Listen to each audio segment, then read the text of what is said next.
Publish News entrevista Samuel Seibel. Publish News entrevista Samuel Seibel, fundador da Livraria da Vila. Então, uma pequena correção. Ah, não, é verdade. Não sou fundador, né? Eu comprei há 17 anos, já tem um bocado de tempo, né? Mas os fundadores são o casal, o Aldo e a Miriam, né? Que fundaram em 1985. Eu comprei no final de 2002. Olha só. Então, você tem contato com eles ainda? Eu não tenho mais contato. Vi mais naquele período pós-compra, né? Eu sempre fui um frequentador da Livraria da Vila, né? Isso é uma história assim, né? Meus filhos fizeram Vera Cruz, que é uma escola lá perto dali, então mas nem conhecia o Aldo, né? Eu era apenas um admirador, né? Quer dizer, quando eu tomei uma decisão de vida de virar livreiro, né? Então aí fui conversar com algumas pessoas e entre elas fui lá na Livraria da Vila, que era a livraria que eu costumava ir. Então é isso, eu vou corrigir. Publish News entrevista Samuel Seibel, o atual dono da Livraria da Vila desde 2002, não o fundador.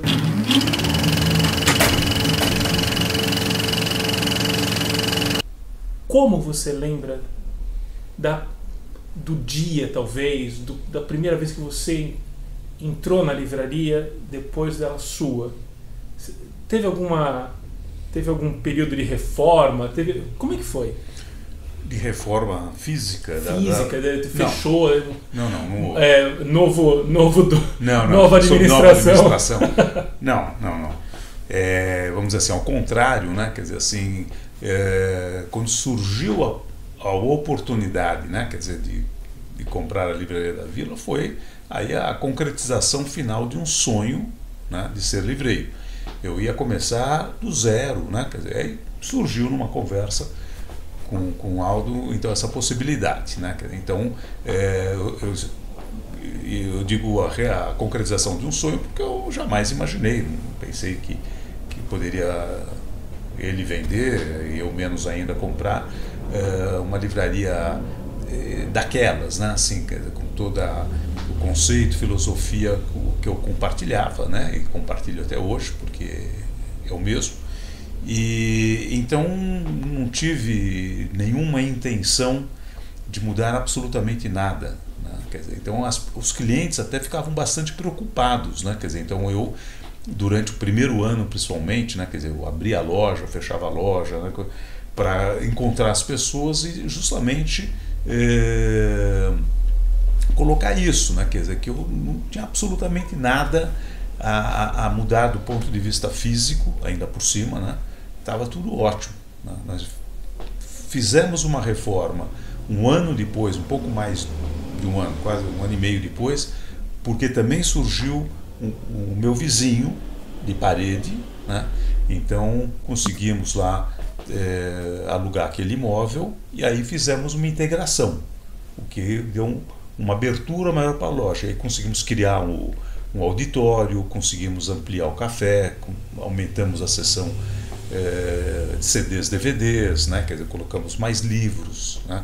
Então foi essa movimentação, mas isso foi um tempo depois e por ter surgido essa oportunidade, uma outra sorte, porque isso foi bom, foi bacana, porque nos deu um movimento maior no mercado. A transformação maior foi a tua, né? A transformação maior foi minha desde quando eu tomei eu passei a ter essa certeza de ser livreiro nessa fase da minha vida. Eu já não era um garoto, né? Quer dizer, estava caminhando para os meus 50, né?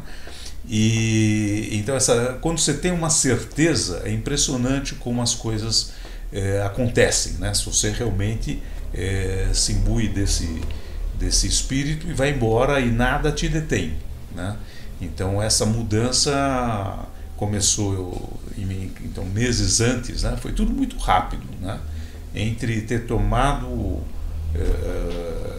o Afonso Romano, poeta, ele diz, né, que eu tive uma epifania, né? Quer dizer, não foi um insight, foi mais do que foi uma epifania, Então, entre este episódio, vamos dizer assim, e a concretização foram poucos meses. No primeiro dia que eu abri as portas comigo lá, assim, realmente, eu não sei explicar, inclusive, como é que é quando você realiza teu sonho, né? Uma felicidade muito grande, né? Quer dizer, mas imediatamente vem a responsabilidade, né? Porque nunca foi um hobby, nunca foi um jogo, né? Quer dizer, era uma coisa séria, um negócio, e aí você passa, bom, eu preciso fazer isso, continuar, uma responsabilidade dupla, né? Quer dizer, de continuar o que ela sempre representou, né? E sem ter a experiência de livreiro, né? Então, então foi um período, né, que eu procurei ouvir muito, aprender muito com funcionários, com fornecedores, né, quer dizer, conversando com pessoas, né? E o resto, assim, um pouco é o instinto, né, um pouco a tua forma de pensar, repetindo, né? Quer dizer, nesse sentido não teve nenhum problema, nenhuma dificuldade, porque o que acontecia lá é o que eu achava que como devia ser uma livraria mesmo. Estou te perguntando talvez de uma forma meio romantizada, que nem sempre combina com o teu jeito, não sei. Porque, sei lá, tá na loja, de repente presta atenção e fala, caramba, eu tô aqui, daí cai, dramático, agora momento drama mexicano, cai uma lágrima, enxuga e continua o trabalho. Não teve nada disso, você começou e já foi. Não, esse lado dramático, positivo, vamos dizer assim, da emoção, eu digo, não, tive e tenho, passado todo esse tempo, né? Quer dizer assim, porque quando eu digo que ao mesmo tempo então, que vem justamente essa concretização, essa realização do sonho, ao mesmo tempo vem esse lado da responsabilidade, esse lado empresarial, vamos dizer assim, né? Você não entrou para não dar certo, né? Não, sim, mas uma coisa não elimina a outra, né? Você faz, então você vai fazer isso porque você passa a ter a responsabilidade, não é só sobre o negócio em si, absolutamente, você tem sobre as pessoas que ali trabalham, né? Sobre um crescimento que eventualmente viria ou não, e veio por decisão, né? Pelas oportunidades, como a gente começou, a gente começa a ir para a luta mesmo, né? Quer dizer, então fomos montar uma lojinha no primeiro ano que começou, né? Eu fechei em final de 2002, então 2003, então em julho daquele ano, né? Quer dizer que eu tinha nos relatórios, vamos dizer assim, né? Que sempre era o pior mês do ano, né? Eu falei, puxa, pessoal, né? Já com os funcionários ali, a gente precisa fazer alguma coisa, e de repente, puxa, vamos montar uma loja em Campos do Jordão. Inverno? Onde tem mais gente do que em Campos do Jordão? E pegamos o carro, coloquei 3 pessoas lá dentro do carro, 4 pessoas, fomos lá para Campos do Jordão, e bate um olho, e aqui, ali, onde que a gente pode alugar uma loja? E fizemos, alugamos um cantinho, alugamos quase que uma salinha com 2 quartos lá, num frio enorme, eu com gente ali, o meu filho também já estava presente lá para ajudar, né? Quer dizer, então foi na raça mesmo, ali todo mundo junto, e fizemos durante um período, e aí você começa a testar, né? Quer dizer, aí resolvemos participar da Bienal, né? Quer dizer, que era comum grandes livrarias estarem lá, as 2 principais da época, né? Siciliano, Saraiva, e para nós era quase ridículo, vamos dizer assim, né? Mas montamos também lá um espaço. Que é uma aposta cara também, né? Cara, a gente assim, quer dizer, vende-se, né? Mas assim, provavelmente, né, no final, né? Quer dizer, se deu muita sorte, não me lembro, assim, né? Ou perdeu um pouquinho, alguma coisa. Mas tudo isso sim foi o que eu falei anteriormente da intuição, né? Eu falei assim, puxa, vamos lá. E essas coisas foram repercutindo. Então, fornecedores comentando, fornecedores que passavam pela loja, clientes que, nossa, mas vocês que vocês estão fazendo aqui, né? Assim, que nos conheciam, ou somente gente que não nos conhecia. E aí,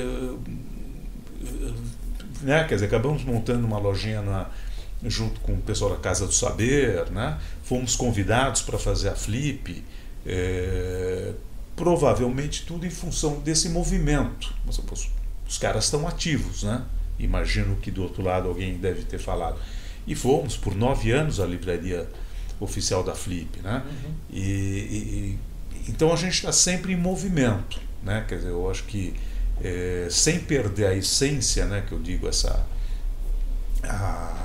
esse tripé nosso, vamos dizer assim, né? Que eu chamo do acolhimento, né? Quer dizer, da equipe de vendas muito antenado, o pessoal do livro leitor, né? E o acervo, né? Essa curadoria de acervo, né? Eu acho que é isso que, ou seja, não importa o que a gente, para onde, se vamos abrir uma outra loja, a gente tem a missão de levar muito naturalmente, né? Quer dizer, este conceito, este jeitão, né? Quer dizer, isso também ficou muito claro quando nós abrimos uma segunda loja, que foi uma discussão interna forte, né? Fala, puxa vida, mas tem ambiente, tem espaço, tem sentido fazer uma segunda loja, né? Quer dizer, a Livraria da Vila vai para outro bairro, né? Que não é vila. Aí, de repente a coisa foi também, falei, não, mas espera aí, eu não preciso fazer uma loja igual a da original da Vila Madalena, que tem uma arquitetura toda própria, né? Eu não sou franquia, então, ao contrário, o que eu preciso levar na arquitetura, vamos dizer assim, é o conceito. Eu já fiz entregas, né? Volta e meia, não tem não para o cliente, né? Olha, eu tenho, mas para entregar aqui, não, deixa comigo. Época de Natal, né? Que tem muito pedido, eu saía com o meu carro cheio de sacolas, né? Encontrava pessoas dias depois, semanas depois, em outros ambientes, festas e amigos em comum, a pessoa fala, não acredito, né? Quer dizer, você, né, que a pessoa era da Livraria da Vila, dona da Livraria da Vila, mas estava fazendo entrega, né? Então, acho que pessoas deviam achar que a Livraria da Vila estava contratando pessoas da terceira idade, né, para fazer entrega. E para mim isso não tem assim... É parte do ser livreiro. Não só de ser livreiro, isso já é uma coisa minha. Eu acho que não ser livreiro... Tudo que você faz é um pouco assim... Não tem muito... Sabe, eu não fico pensando se eu devo ou não devo fazer, é natural. Eu estou em loja, eu gosto muito de ficar em loja, então eu estou em loja e atendo, adoro vender, né? Principalmente no caso da livraria, você vender é você oferecer alguma coisa, ou que você já leu, ou já leu um livro daquele autor, mas a pessoa está procurando outra, olha, eu li aquele outro. Então você interagir, e eu gosto de ver a pessoa sair com 1, 2, 3, 5 livros, né? Quer dizer assim, novamente, não é a questão, claro, quanto mais a pessoa adquirir, tem 2 significados muito grandes. Houve um bom atendimento, a pessoa está levando, e você, de alguma forma, você está fidelizando, você está realizando esse trabalho teu, aí já no caso não é exatamente emocional, mas de você oferecer o livro, para mim, ele é uma viagem, né? Então, quando eu estou falando de um livro ou propondo a venda, e tantos outros vendedores nossos, né, fazem isso, né? No fundo, assim, você acha que vai até ajudar a pessoa em determinadas coisas na vida. Para muita gente, obviamente que não. Mas pessoas que estão com uma questão pessoal, estão querendo ou simplesmente viajar, né? Quer dizer, você tem um livro, não um guia apenas de viagem, mas tem um livro sobre viagem, um livro... Então, realmente, aí é um produto que ele te dá uma universalidade muito grande, né? Quer dizer, então, realmente... Então, para mim, isso... não é um esforço, né? Quer dizer, não, é natural. Eu li, tem uma ótima entrevista sua na São Paulo Review, que acho que foi para o Alexandre Stout. Uhum. E ali você fala brevemente do seu pai, que já você já tem esse exemplo de leitura em casa, né? Uhum. E eu fiquei curioso de saber um pouco da história do Seibel. É o seu único sobrenome, não? É uma história que num certo período aqui do Brasil foi comum, de diversos etnias, vamos dizer assim, né? Quer dizer, assim, de povos, os japoneses, os alemães, os italianos, né? Quer dizer, e os judeus vindo principalmente da Europa, né? Tinham os que vinham também, né? Do norte da África, né? Quer dizer, judeus. Aí você tem a diferença, né, entre os que vêm de um lado ou de outra parte do mundo, né? O meu pai veio da Polônia, minha mãe da Romênia, hoje é Moldávia, né, uma certa região da Moldávia, Bessarábia, e eles se conheceram aqui e se casaram aqui, né? E meu pai foi moramos no Bom Retiro, que era um bairro essencialmente judaico na época, hoje continua com uma mistura legal, tal, tem bastante, ainda tem judeus, tem coreanos, né, tem bolivianos, né, quer dizer, forma uma comunidade bacana, interessante. E o meu pai foi um imigrante que veio absolutamente sem nada, sem nenhum recurso, veio com o irmão mais velho dele, muito jovens, né, para trazer a família aos poucos. Eles eram antes da guerra ou durante? Entre a Primeira e a Segunda Guerra. Tá. Meu pai, ele era de 11, ele veio em 1925, tá, com 14 anos. Meu pai eu sei bastante coisa, da minha mãe menos. Minha mãe falava muito pouco sobre esse passado dela, né? Acho que ela tinha mais restrições. Tem até uma história curiosa, minha mãe morreu há 2 anos, com 100 anos, e aos 100 anos nós levamos ela, primeira vez que ela concordou em voltar para a terra dela, e ela fez 100 anos e nós levamos, eu e meus irmãos, cunhados, levamos ela para Bessarábia, essa tal região na Moldávia, com 100 anos, lúcida e legal, tomando seu vinhozinho, ou a cervejinha, fomos até o lugarzinho onde ela nasceu, né? Foi muito emocionante, foi interessantíssimo de acompanhá-la, tal. E voltamos, e ela 3, 4 meses depois ela teve uma complicação e faleceu, né? Quer dizer, mas é incrível, né? Com 100 anos.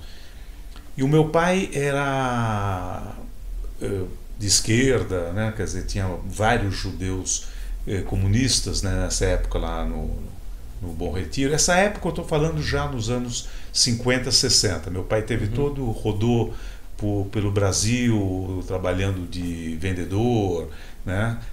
Passou por Ilhéus, conheceu e fez amizade, né, com o Jorge Amado, com o irmão dele, o James Amado. Esse esteve em casa, e eu tive também como curiosidade... Por causa do partido, nesse caso.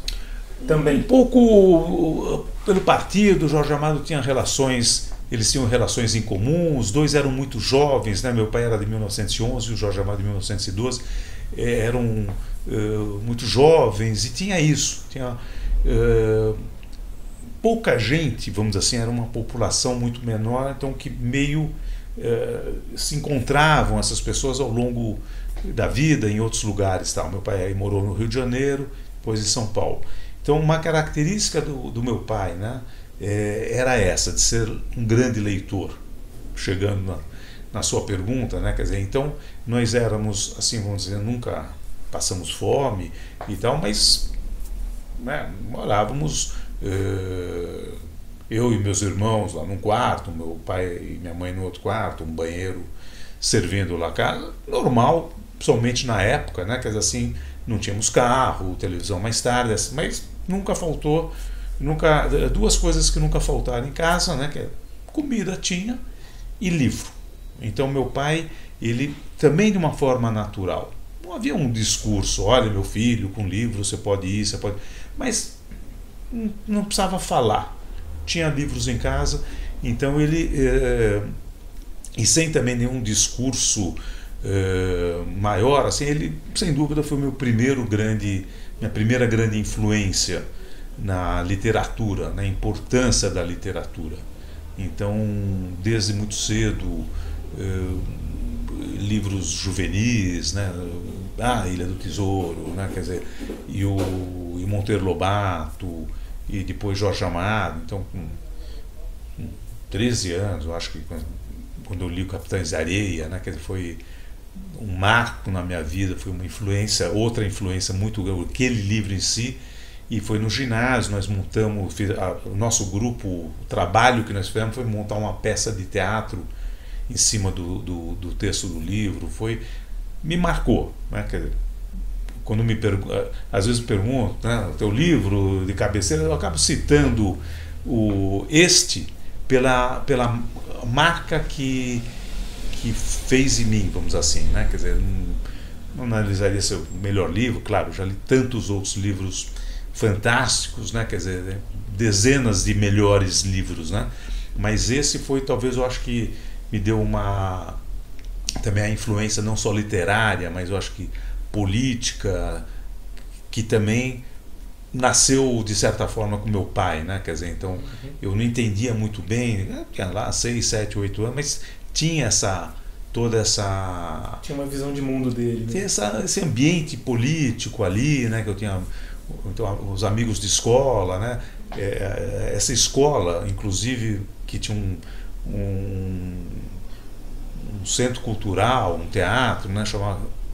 Agora está até retomando, chama Casa do Povo, que é no Bom Retiro, e essa escola era uma escola muito progressista, né? E que todos nós, nessa turminha, fizemos o primário, né? Só tinha um primário, depois passou a ter o ginásio mais tarde, mas a gente já tinha saído, né? Então tinham reuniões políticas na casa de cada um, né? A única coisa que eu me lembro bem dessas reuniões, eu era pequeno, eram as caipirinhas e os petiscos que rolavam ali, né? Porque os papos em si, somente com 6, 7, 8 anos de idade, era difícil de acompanhar. Mas, ou seja, mesmo isso era acompanhado de uma dose de humor, né? Quer dizer, de alegria, né? Quer dizer, então... Eu acho que essa coisa, então, política, literatura, hoje política não dá para você levar de uma forma leve mais, né? Quase. Mas na época tinha também, claro, você tinha o rigor de um partidão, você tinha a situação da União Soviética ou dos países satélites da União. Então você tinha claro que havia as discussões, estavam lá também, né? Mas na minha cabeça de menino, pré-adolescente e tal, eu tive uma iniciação à política, eu acho que de uma forma curiosa, de uma forma gostosa, né?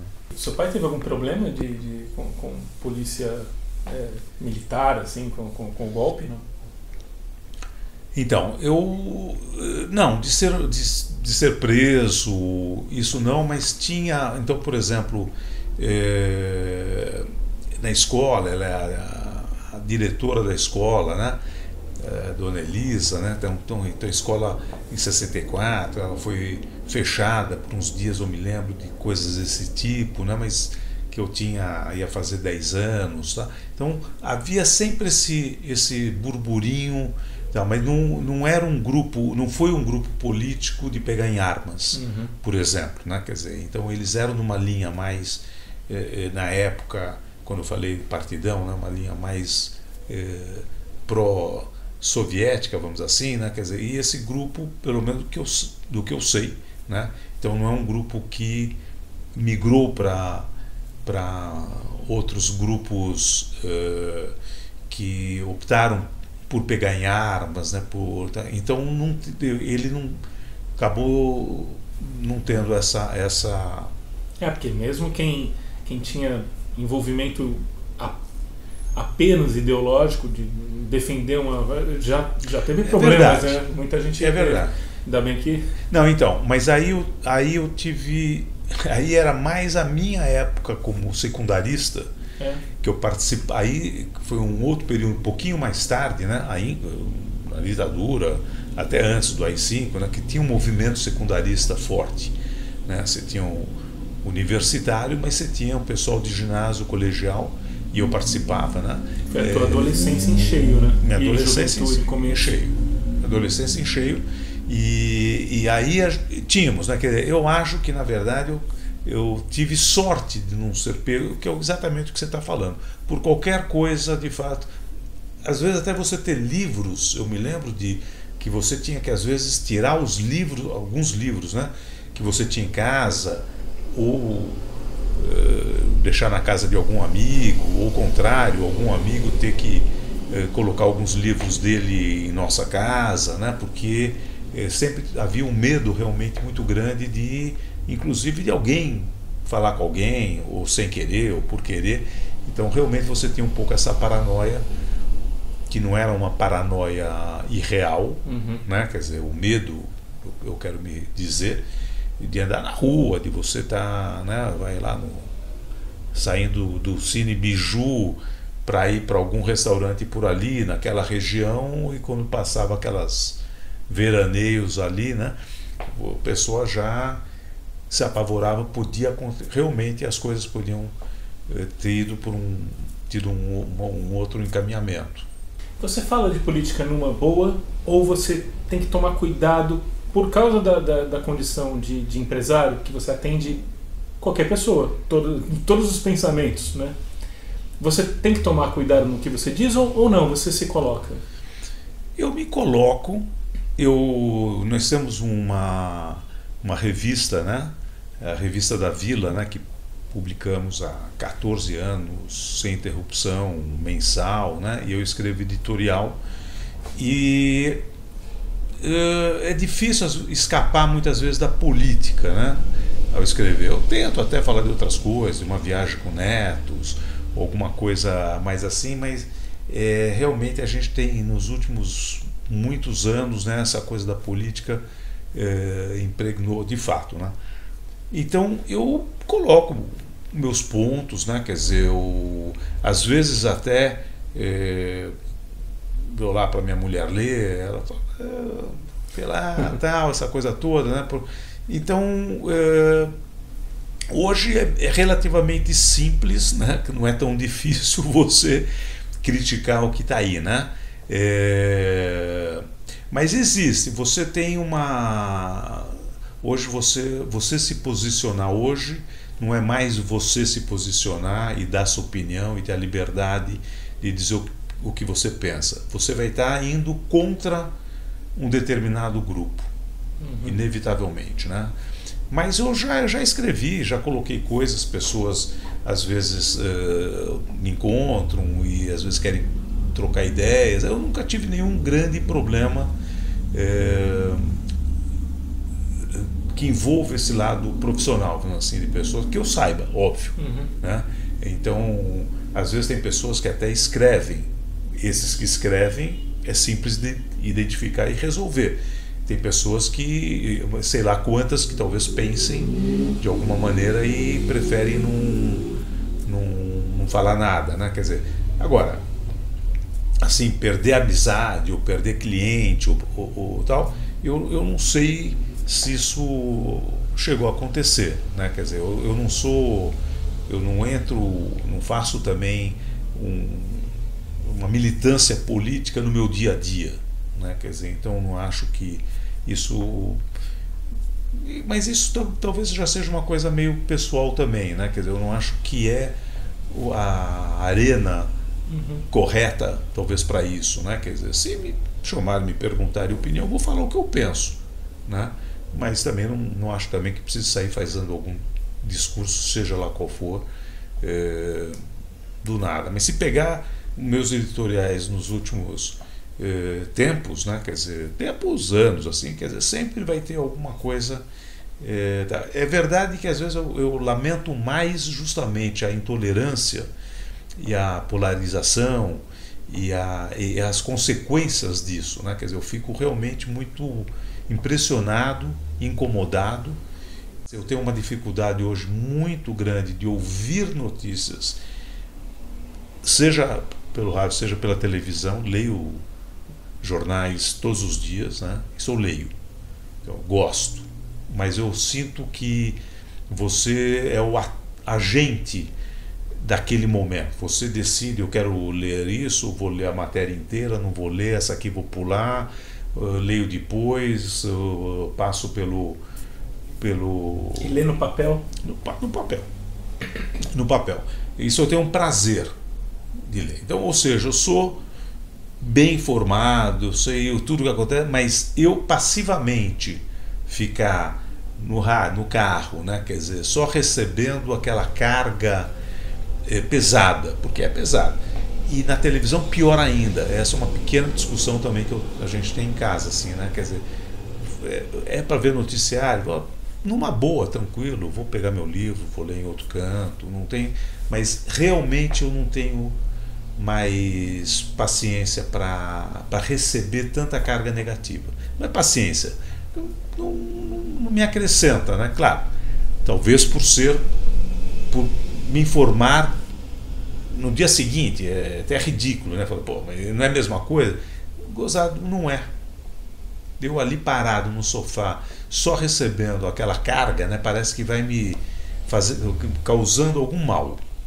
As notícias são tratadas, eu acho que de uma forma um tanto quanto supérfluas hoje, né? Quer dizer, mesmo, mas no jornal impresso vai um pouquinho mais fundo do que as outras mídias, né? Você trabalhou em jornal impresso ou como é que foi a tua experiência como jornalista? Não, foi ótima, mas assim, eu fui para o jornalismo, fiz Casper Libero, fiz vestibular, né? Então, jornalismo, ou seja, muito novo, e você entra, eu estou falando de 72, 73, né? 72 foi o vestibular, que você tem em primeiro lugar, não tinha nenhuma outra mídia, né? Você tinha televisão, era uma outra coisa, e você tinha jornalismo forte em rádio, né? Você tinha, tá? Então eu fui meio com um sonho, mais um sonho, né?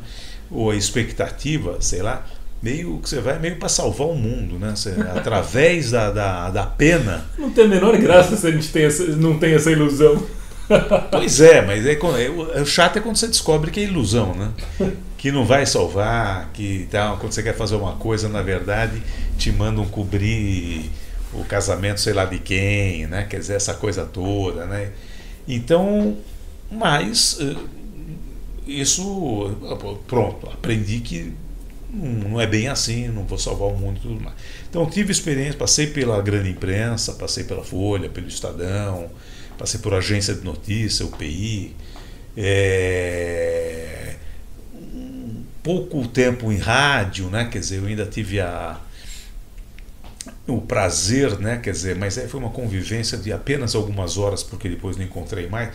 Eu fiquei, acho que 4 meses na rádio. A primeira pessoa que eu conheci foi o Osmar Santos, né? Nossa. E que assim, já era o Osmar Santos, né? Mas assim, isso foi na Rádio Jovem Pan, uma simpatia, assim, eu era muito jovem, e ele, e aí, você está começando? Não, vim fazer um teste, não, lá, boa sorte, fica, né? Quer dizer, era um cara diferenciado, e então foi experiência, mas minha maior experiência foi na imprensa escrita. Eu participei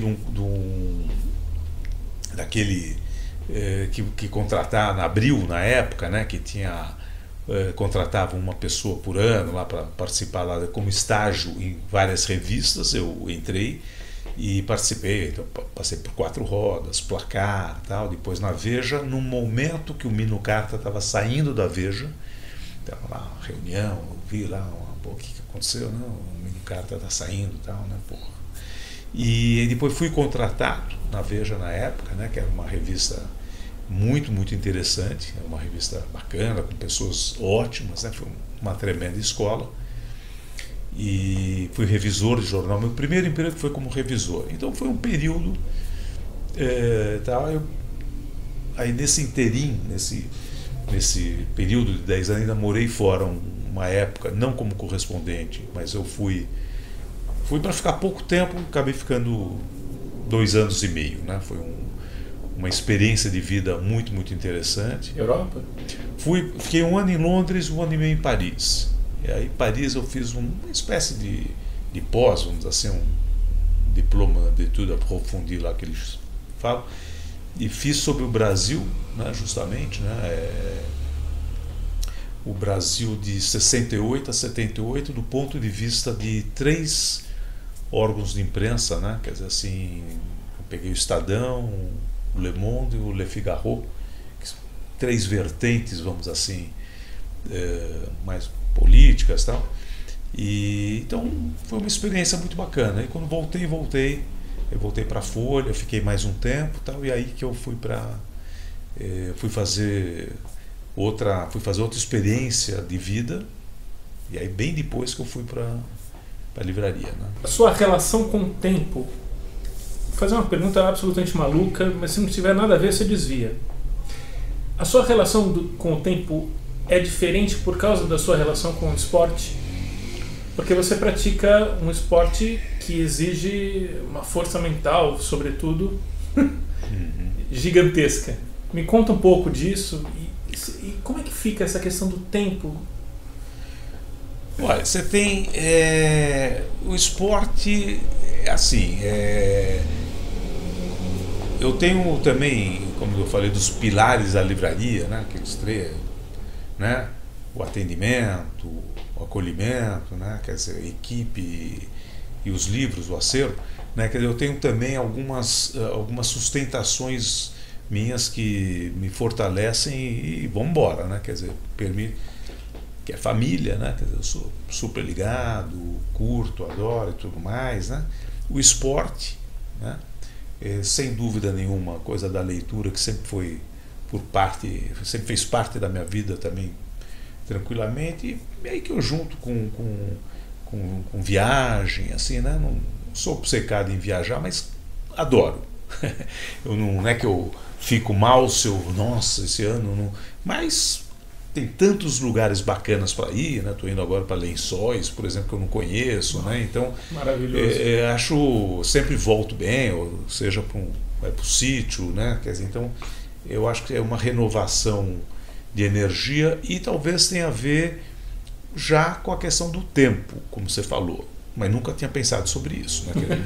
Cruzei agora enquanto eu terminava essa frase, porque são tarefas, vamos dizer assim, não tarefas de trabalho, né? São situações que te afastam do teu dia a dia,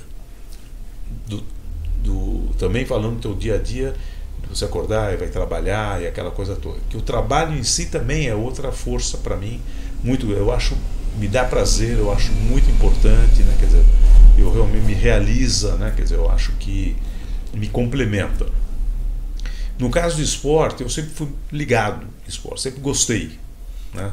Assim como eu entregar um pacote de livro para um cliente ou atender um cliente na loja é uma coisa absolutamente natural, o esporte para mim sempre fez parte, né?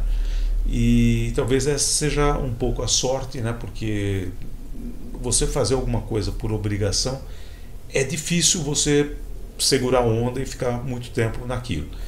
E ao mesmo tempo eu tenho a disciplina, né? Quer dizer, eu já gosto de fazer, então no que eu faço, né? Então eu faço bastante coisas, né? Faço coisas, hoje eu estou até no triatlon, né? Quer dizer, eu faço as 3 modalidades esportivas, faço corrida de montanha, né? Então eu já fiz maratonas, não sei qual que você se refere. Que você... Eu estava pensando no triatlo e até no Ironman, né? Que você estava mirando. Não, então, Ironman não fiz ainda, já fui até o meio Iron.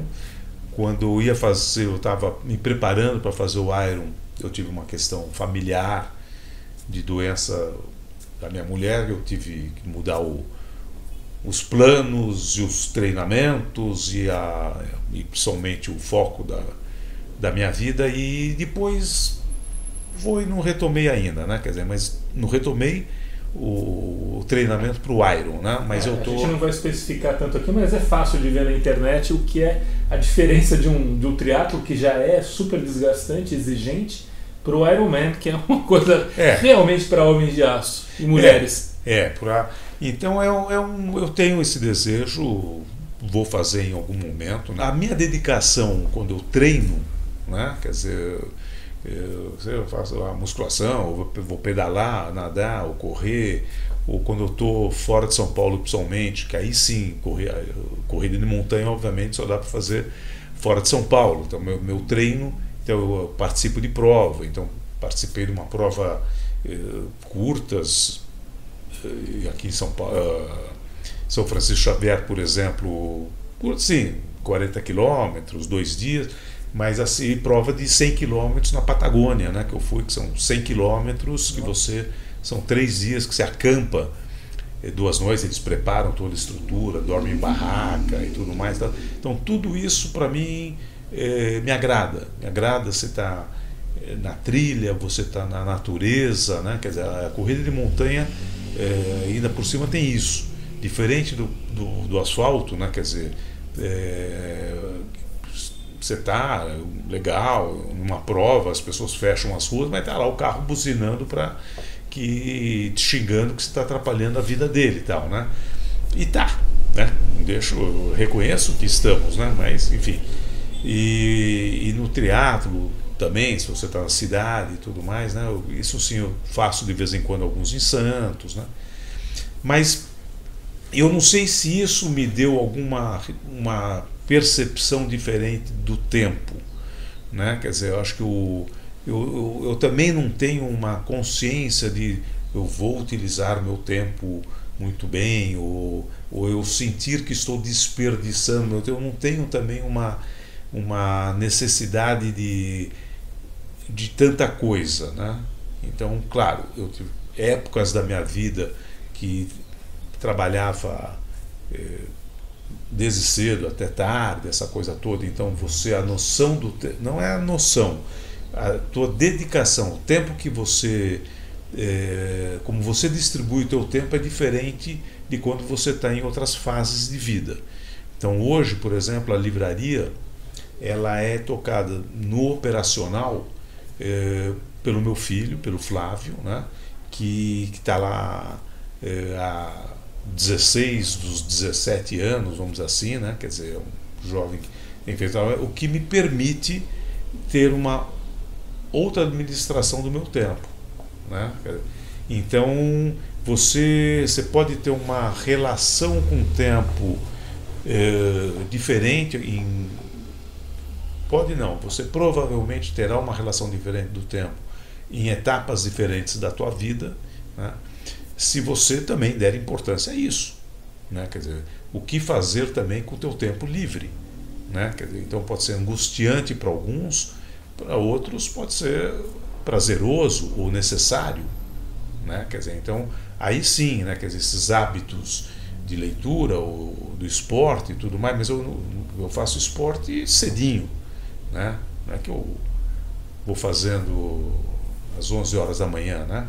Mas então o resto do meu dia ele é ocupado com atualização, com trabalho. Todo dia eu vou para o escritório, passo em loja, né? Há 5 anos eu comecei a praticar yoga, por exemplo, né? Então isso sim eu faço meio em hora de almoço, né? Que a gente pega,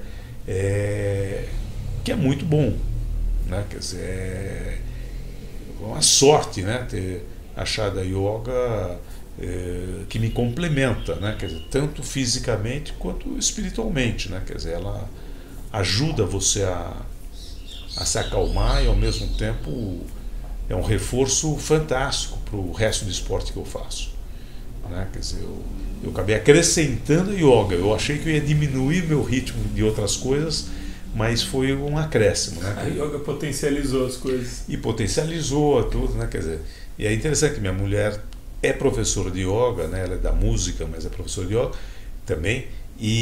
Mas não faço com ela, né? Até tem um mesmo professor e tudo mais, que aí é essa coisa meio de casal, né? A intimidade às vezes não permite, né? Essa coisa de muito rapidamente uma tentativa de aula na hora você já fica bravo com uma coisa, ela já fica. Pois é. Conserta essa posição, não fala assim comigo. Não, então. Aí eu falei assim, pô, mas você fala assim com o teu aluno? E ela, você fala assim com o teu professor? Então a gente até viaja muito, sempre a gente leva lá o mat para viajar, o tapetinho e tal, então praticamos juntos, um do lado do outro. A gente faz lá, mas de vez em quando ela até me dá uma ajuda, assim, mas aula mesmo, vamos fazer uma outra experiência daqui a um tempo. Perceba que a gente nem falou de mercado ainda, mas eu vou propor uma coisa. A gente encerra entrevista com o Museu de Tudo. Você recebeu lá? Eu recebi. Você é mais um que vai furar comigo. Eu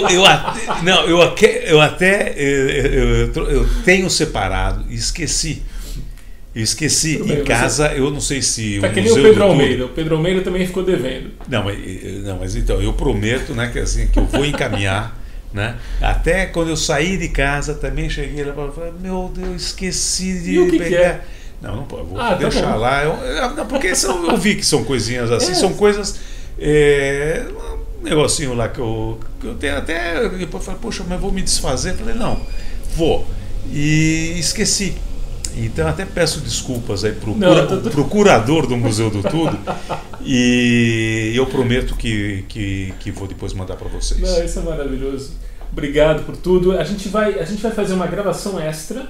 É a primeira vez que eu estou fazendo isso, mas é porque a sua visão sobre o mercado, que a gente conversou antes aqui, principalmente com o Leonardo Neto, que é o editor-chefe aqui do Publish News, e é uma visão muito rica. A gente vai colocar essa entrevista para chamar essa nossa outra. Tá bom, né? Tá bom. Um truquezinho. Obrigado. Valeu. Paramos ou continuamos justamente no embalo? A gente continua. Deixa eu só cortar o clipe para me organizar depois na edição.